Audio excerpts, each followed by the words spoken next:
मैं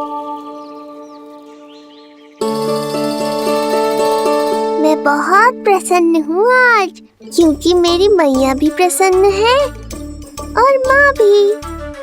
किंतु कोई ऐसा भी है जो बिल्कुल प्रसन्न नहीं है।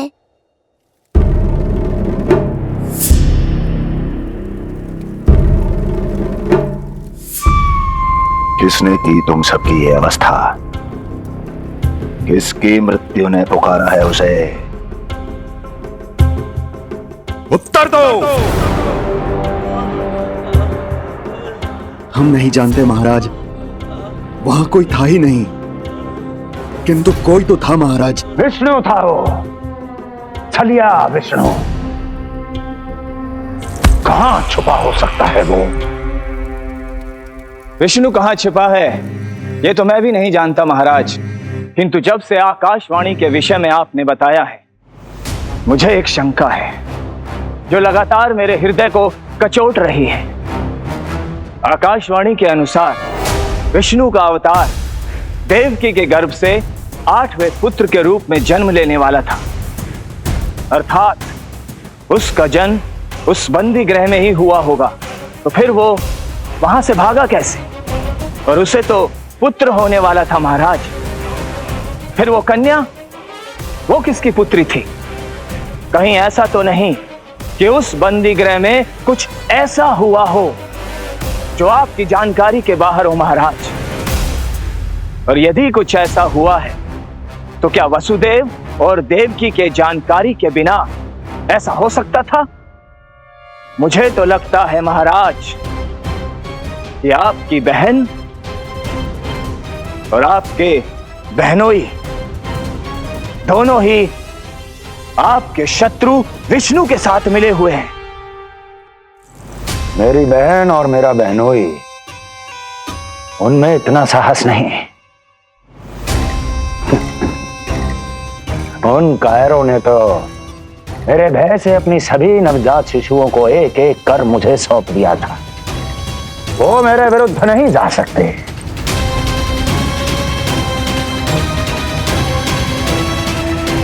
ये सारा प्रपंच उस विष्णु का रचा हुआ है। हमें उसे ढूंढना ही होगा। सैनिकों को गांव-गांव भेजकर हमें अपना समय व्यर्थ नहीं करना चाहिए महाराज। हमें तो केवल अपनी खोज को केंद्रित करना होगा। अपनी रणनीति को बदलना होगा हमें महाराज। क्या सुझाव है तुम्हारा नरकासुर? स्त्री, पुरुष, युवा, वृद्ध, इन सभी के प्राण लेने आवश्यक नहीं है महाराज। मैं तो कहता हूं, हमें केवल उन शिशुओं को मृत्यु के घाट उतारना चाहिए जिनकी आयु 10 दिन से कम है।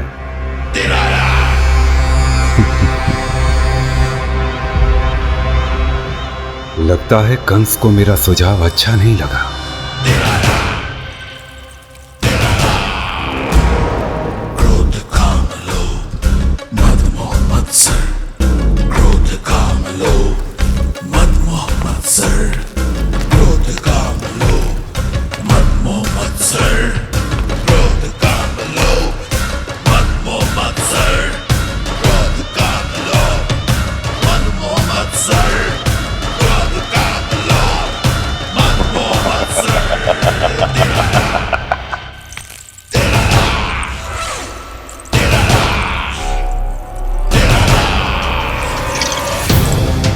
वाह मेरे मित्र वाह।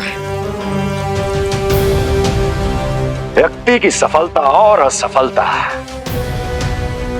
दोनों ही उसके मित्रों पर निर्भर करते हैं, और जिसके तुम जैसे हितैषी हों उसका कोई अहित नहीं कर सकता।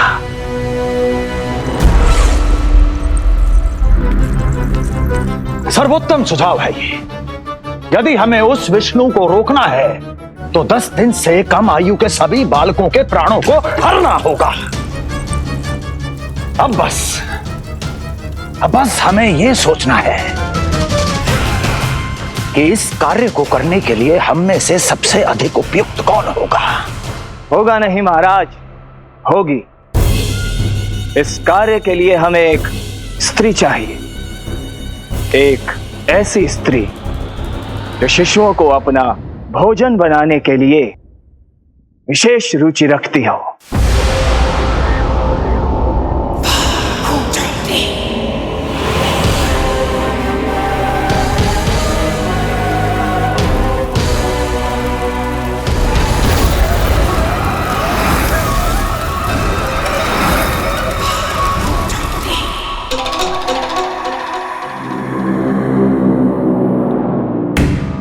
मैं स्वयं जाकर मिलूंगा उससे। इस कार्य के लिए सबसे उपयुक्त वही है। पूतना, पूतना, पूतना, पूतना, पूतना।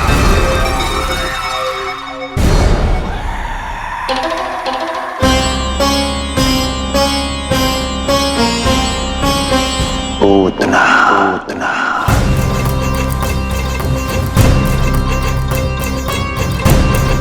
क्या हो लल्ला, सब ठीक तो है ना?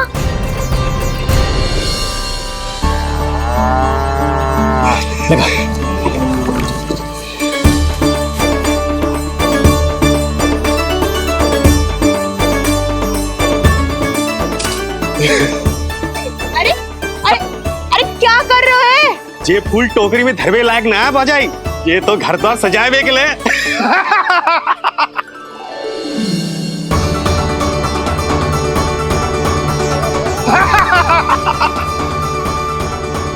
जसोमती मैया के नंदलाला का षष्ठी पूजन जो है आज।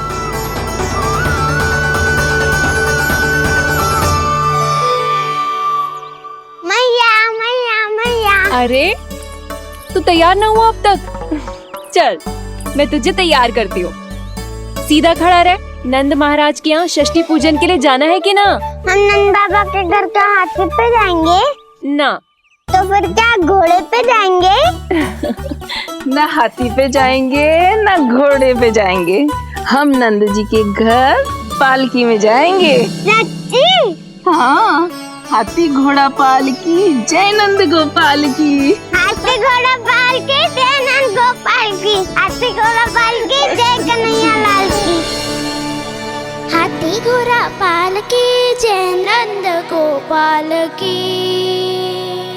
हाथी घोड़ा पालकी जय कन्हैया लाल की।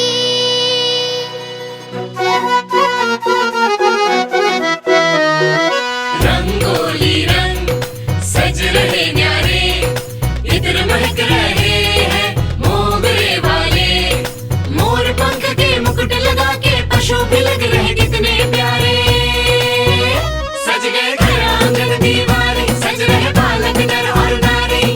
खीर जलेबी दूध मलाई, प्रेम में डूबी बने मिठाई। एक झलक पाना चाहे सब गोकुल राजकुमार की। हाथी घोड़ा पालकी जय नंद गोपाल की। हाथी घोड़ा पालकी जय कन्हैया लाल की।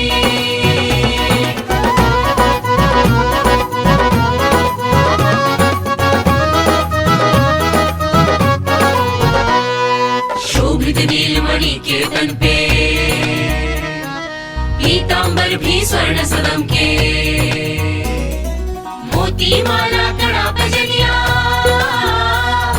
होकर मगन खुशी में खन के। आनंद उत्सव मन को भाए, कान्हा मन मन मुस्काए।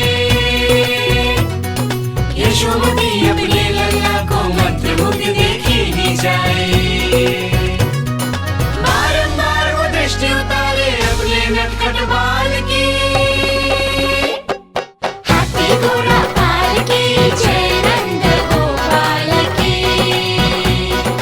हाथी घोड़ा पालकी जय कन्हैया लाल की। हाथी घोड़ा पालकी जय नंद गोपाल की। हाथी घोड़ा पालकी जय कन्हैया लाल की। होगा मेरा लल्ला तैयार। हाँ होगा तैयार।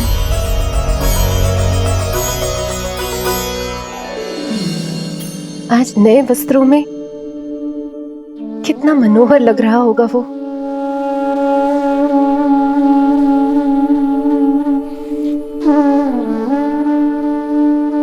मेरे अस्तित्व का कण कण आज षष्ठी देवी की आराधना करना चाहता है, किंतु यदि मैंने ऐसा किया तो भैया को संदेह हो जाएगा।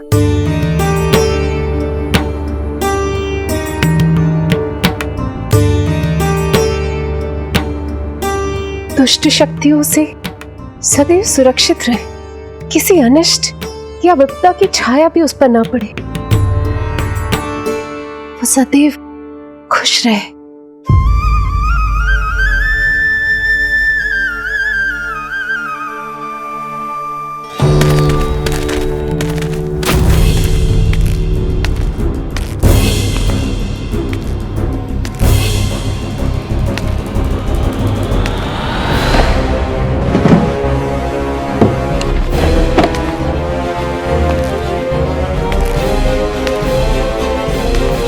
हमें लगा महाराज कंस हैं, किंतु ये तो उनकी छाया है दुर्जन। छाया नहीं, महाराज कंस का सबसे अधिक प्रिय और विश्वसनीय सेवक हूं मैं। जो भी हो, उत्सव की मिठाई कहाँ है? आपके घर पुत्र हुआ है। तनिक धीरे बोलो मित्र, तुम्हारे कारण मेरे पुत्र के प्राणों को संकट आ सकता है। ऐसा क्यों कह रहे हो मित्र? तुमने सुना नहीं? महाराज कंस का आदेश है कि 10 दिन से कम आयु के सभी नवजात शिशुओं को मृत्यु के घाट उतार दिया जाए।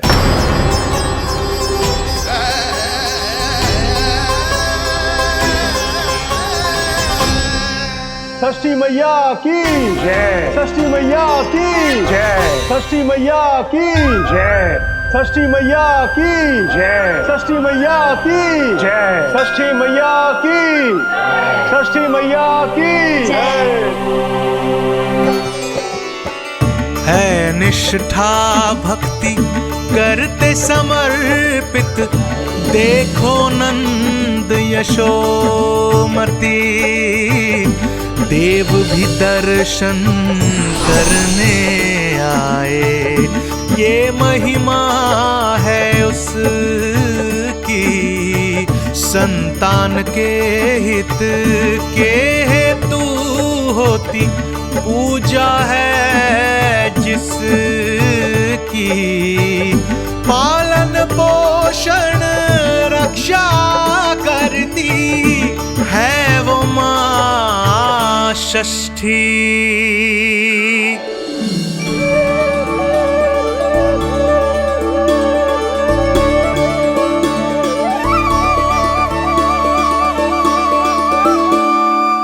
कंस बहुत ही निर्दयी है। इसलिए मैंने अपनी पत्नी समेत अपने पुत्र को भी पड़ोसी राज्य भेज दिया है, उसके मामा के यहाँ। वहां वो दोनों सुरक्षित रहेंगे। किंतु आप तो उनके सबसे अधिक विश्वसनीय सेवक हो मित्र। जब महाराज ने अपनी बहन की संतानों की हत्या करने में तनिक भी संकोच नहीं किया, तो फिर मेरी सेवा और स्वामी भक्ति मेरे पुत्र के प्राणों की रक्षा कैसे कर पाएगी? आप सत्य कह रहे थे स्वामी, भैया बिल्कुल नहीं बदले। तो अभी भी मेरे पुत्र को ढूंढ रहे, उसे भी मार डालेंगे। कुछ नहीं होगा हमारे पुत्र को देवकी। वो वस्त्र, जब मैं वो वस्त्र सिल रही थी तो अवश्य प्रहारियों ने मुझे देख लिया होगा और उन्होंने भैया को जाकर बता दिया होगा। तभी तो भैया को मेरे पुत्र के विषय में संदेह हो गया। भैया पता नहीं क्या करेंगे। हे नारायण! श्री नारायण के न्याय में विश्वास रखो देवकी। हमारा पुत्र साक्षात श्री विष्णु का स्वरूप है। उसकी रक्षा षष्ठी देवी स्वयं करेगी।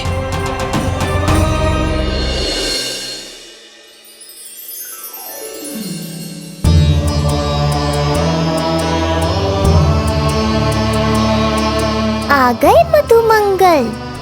पूर्णा मौसी के पोते होने के नाते तुम मुझे पहले से ही प्रिय हो, पर जो भूमिका तुम मेरे जीवन में निभाओगे उसके कारण तुम्हारे प्रति मेरा प्रेम और भी अधिक बढ़ गया है।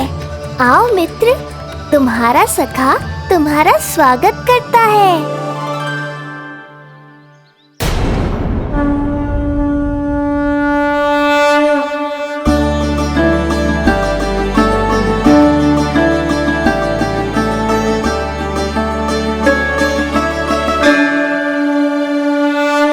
हे मां षष्ठी, गोकुल के भविष्य हमारे राजकुमार को उत्तम स्वास्थ्य और दीर्घायु का आशीर्वाद दीजिए। सभी संकटों से, बाधा व्याधि से सदैव इसकी रक्षा करना मां।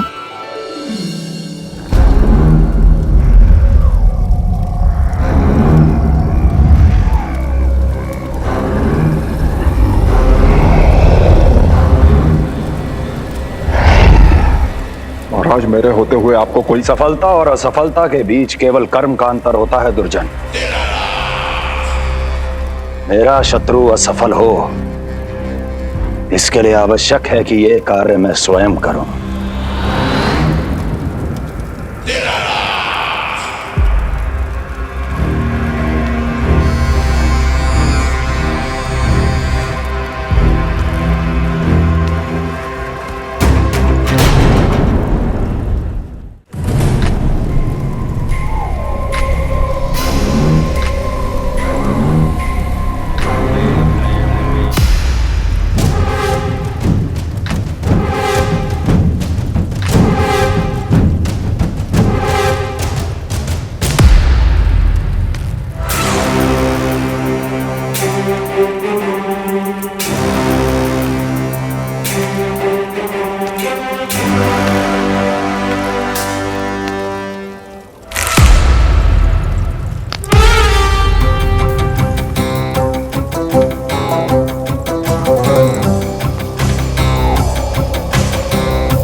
उतना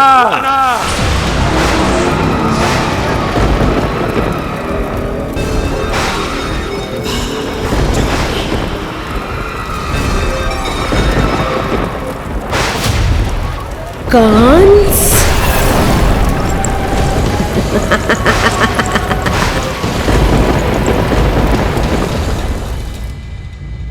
पूजन संपन्न होगा। अब षष्ठी मैया अवश्य ही हर बुरी शक्ति से हमारे लल्ला की रक्षा करेंगी।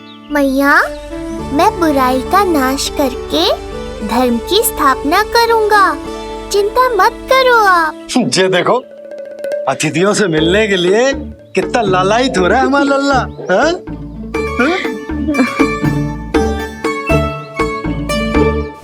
दसों दिशाओं में जिसके नाम का डंका बजता है, वो महान मथुराधिपति आज मेरे साधारण से आवास पर अवश्य ही कोई विशेष कारण होगा। कारण है वो कार्य जो तुम्हें मेरे लिए करना है।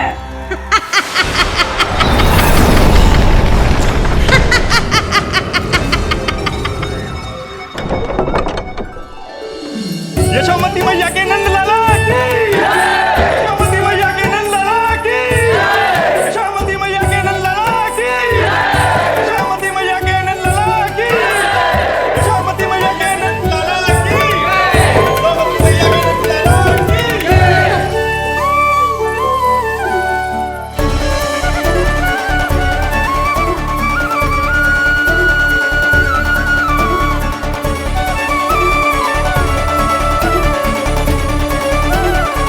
अरे, आप सबको यहाँ देखकर मेरी प्रसन्नता तो और बढ़ गई।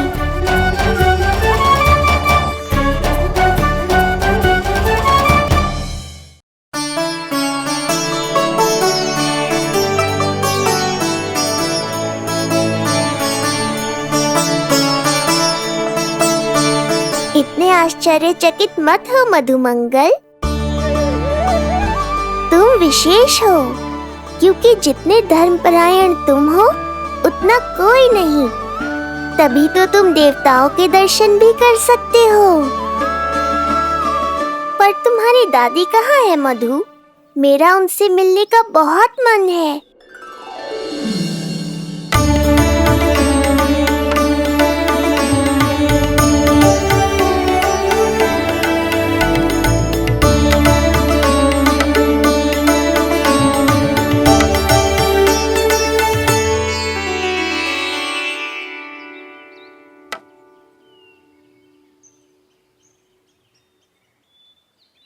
पूर्णा मौसी, बहुत अच्छा किया आप आ गए, सच्ची।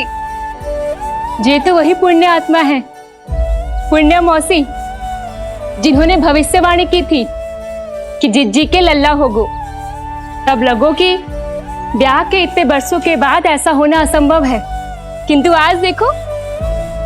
हाँ पूर्णा मौसी, आपकी कही बात सच निकली। ये देखो मेरा लल्ला।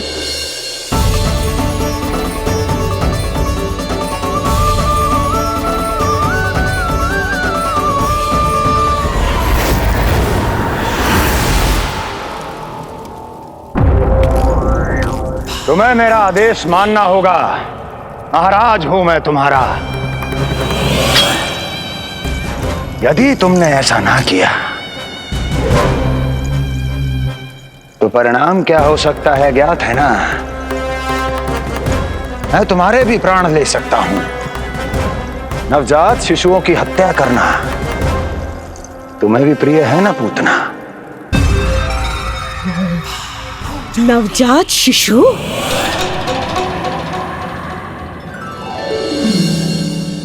आंखें अब बूढ़ी हो गई है यशोदा। दुख तो इस बात का है कि जी भर के तेरे लल्ला को देख ना पा रही है। जानत है गांव में सभी क्या कहते हैं? यशोदा का लल्ला बहुत प्यारा है। हाँ, वो तो मैं हूँ, किंतु तुम कैसी हो पूर्णा?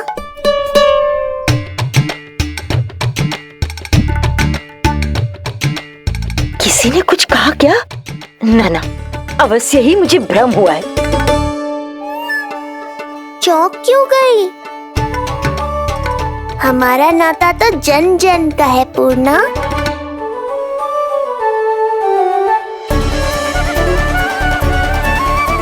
लल्ला की देह तो दमक रही है, तो क्या मुझसे बात भी यही कर रही हो? जी मुझसे बात कर रही हो? अरे क्या कर रही हो? सबको मत बताओ पूर्णा, ये केवल हम दोनों का रहस्य है, मेरा और तुम्हारा।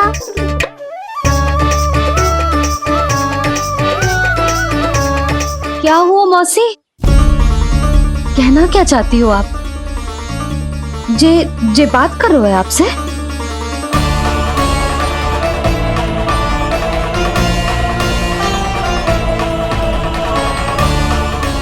बताओ पूर्णा मौसी, क्या हुआ?